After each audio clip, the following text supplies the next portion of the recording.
वडिलांचा आणि माझा संवाद लय चांगला होता. म्हणजे नशीब, म्हणजे जे कोणी इथं मुलं आहेत त्यांना एक गोष्ट सांगतो, आयुष्यात काही मिळू न मिळू बापाशी संवाद चांगला पाहिजे. आणि जो कोणी इथं बाप आहे त्याला सांगतो आयुष्यात पोरांनी काही करू न करू त्याचा आपल्याशी संवाद लय चांगला पाहिजे.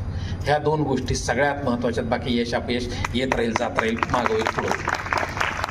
माझा वडिलांशी संवाद लय वैचारिक व्हायचा. म्हणजे वडिलांनी मला दरवेळेस जागेवर आणलं आणि माझे वडील वारले 2011ला. पण मग हे सगळं बघायला नाहीत ते, याचं दुःख होतं. म्हणजे महाजन सरांना माहीत असेल की याच्यापेक्षा मोठं दुःख नाही.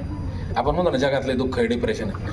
आईबाप जिवंत नाही याच्यापेक्षा मोठं दुःखच नाही जगात. बाकी सगळे दुःख छेचोर आहेत समोर येणार. आपल्याला काय डेली डिप्रेशन येते. डिप्रेशन नावाचा शब्दच किती घाण आहे बघा आता आला.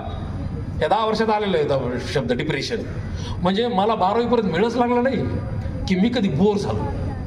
आणि माझं पोरगं मला गेल्या महिन्यात म्हणलं, बाबा जरा मला बोरच झाले. पोरगं 5 वर्षाची. अरे म्हणलं आम्हाला 10वीपर्यंत बोर झालं नाही, आम्हाला कळालंच नाही बोर काय असतं. तुला आत्ता बोर व्हाय